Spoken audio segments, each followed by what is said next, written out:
अगर इस देश में ऐसा संविधान नहीं होता ना, अगर पंडित जवाहरलाल नेहरू नहीं होते, अगर महात्मा गांधी नहीं होते, अगर सरदार पटेल नहीं होते, तो नरेंद्र मोदी भी चाय बेचने वाले इस देश के प्रधानमंत्री नहीं होते।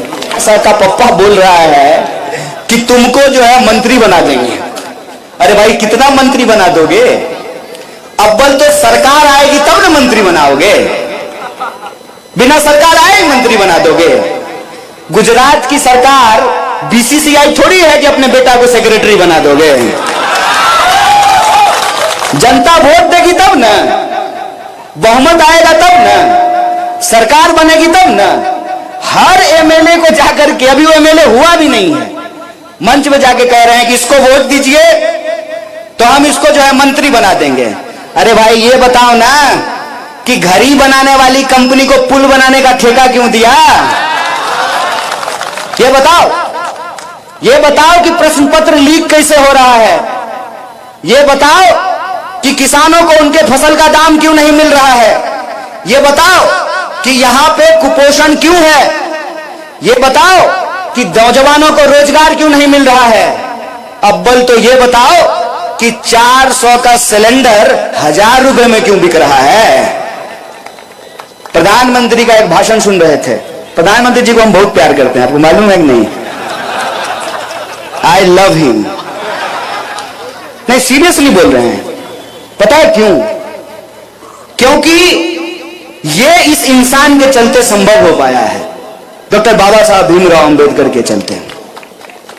अगर इस देश में ऐसा संविधान नहीं होता ना, अगर पंडित जवाहरलाल नेहरू नहीं होते, अगर महात्मा गांधी नहीं होते, अगर सरदार पटेल नहीं होते, तो नरेंद्र मोदी भी चाय बेचने वाले इस देश के प्रधानमंत्री नहीं होते। तो एक बार वो भाषण दे रहे थे, उन्होंने कहा कि मैं 2-3 किलो गाली खाता हूं। महाराज साहेब, आप तो गाली खा लेते हैं, आप बताइए कि हम थाली कैसे खाएं? हमारे थाली में कैसे 200 रुपए नींबू खरीद करके हम खाएं? कैसे 250 रुपए किलो दाल खरीद के खाएं? कैसे 250 रुपए किलो तेल खरीद के खाएं? इस सवाल का जवाब हमको दे दीजिए। और हम ये समझना चाहते हैं कि आपके इस कथन का क्या मतलब था कि न खाऊंगा न खाने दूंगा। आप तो गाली खा रहे हैं, हमको थाली नहीं खाने दे रहे हैं। यही जब चर्चा हो रही थी तो भाजपा का मेरा एक दोस्त बोला, देखो छोटी छोटी बातें मत करो, छोटा बात मत बोलो। महंगाई बहुत छोटी बात है उनके लिए, बड़ी बड़ी बातें करो। बड़ी बातें मतलब रूस की बात, यूक्रेन की बात, बड़ी बातें करो। हम बोले बड़ी बातें कर तो लेंगे, लेकिन उससे हमारे जीवन पे असर क्या पड़ेगा ये बताओ। उन्होंने कहा कि कुछ मत कहो, प्रधानमंत्री जी यूक्रेन का युद्ध बंद कराने में बिजी हैं। हम बोले प्रधानमंत्री जी यूक्रेन का युद्ध बंद करा रहे हैं, 1000 रुपए सिलेंडर के चलते हमारा चूल्हा बंद हो रहा है। आप तय कर लीजिए। मैंने आपको पहले ही कह दिया, मेरी ये हैसियत नहीं है कि मैं आपको समझाऊं। अरे हमारी हालत तो खुद ही खराब है। बिहार यूपी से आकर के यहां अहमदाबाद में रोजगार लेते हैं, तो हम आपको क्या कहेंगे? लेकिन आप सोचिए, आपके ही नाम पर, गुजरात के नाम पर, जहां पर महान मोहनदास करमचंद गांधी पैदा हुए, सरदार वल्लभ भाई पटेल पैदा हुए, एक से एक संत और महात्मा पैदा हुए, उस महान भूमि के नाम पर जो धोखा हुआ है ना साहब, उस धोखा का जवाब अगर कोई दे सकता है तो गुजरात की जनता दे सकती है। और ये जिम्मेवारी आपके कंधे पे है कि आपको तय करना पड़ेगा कि जब चुनाव हो रहा है और लोकतंत्र में चुनाव हो रहा है, जनता को अगर चुनाव करना है तो यह चुनाव किस मुद्दे पर होगा। अगर इस देश के गृह मंत्री को अपने बेटा के भविष्य के बारे में सोचने का अधिकार है, तो जूता सिलने वाले को भी अपने बच्चे के बारे में सोचने का अधिकार है।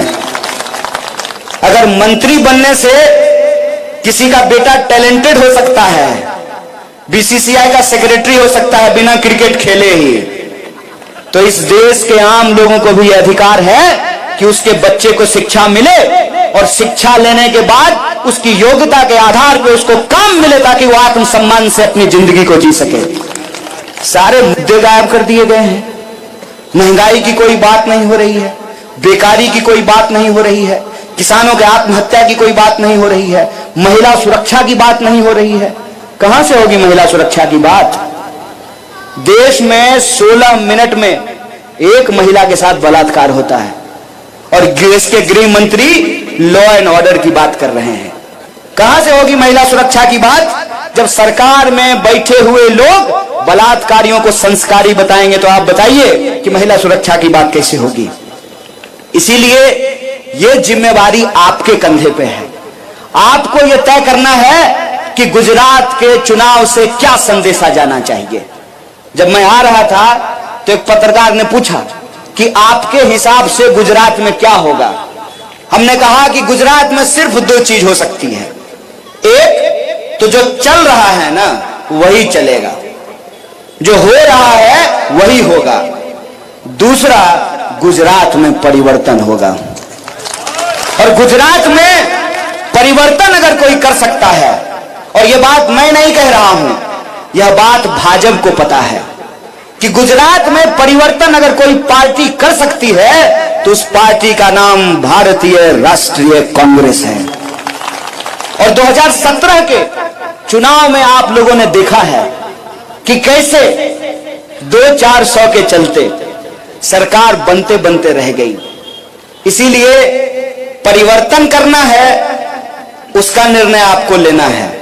27 साल में जो हो रहा है वही होता रहे, उसका निर्णय भी आपको लेना है। अगर परिवर्तन करना है तो एक बात हमको समझनी पड़ेगी कि समाज में 2 तरह के मत हैं। 2 तरह के मत हैं। एक मत है जिसको अगर आप इतिहास के दृष्टिकोण से देखना चाहते हैं तो वो मत सरदार वल्लभ भाई पटेल का गुजरात मॉडल चाहता है। दूसरा मत है जो जय शाह के पप्पा का गुजरात मॉडल चाहता है। 2 मत हैं। पहले मत के हिसाब से मोरबी में जो घटना हुई उसमें सरकार की कोई जवाबदेही नहीं है। जय शाह का पप्पा मॉडल वाला कि चोर को भगा दिए और चौकीदार को जेल में डाल दिए, यही हुआ ना। दूसरा जो मत है उसके हिसाब से भ्रष्टाचार हुआ और इसमें सरकार की लापरवाही है। जो सरकार की कोई जवाब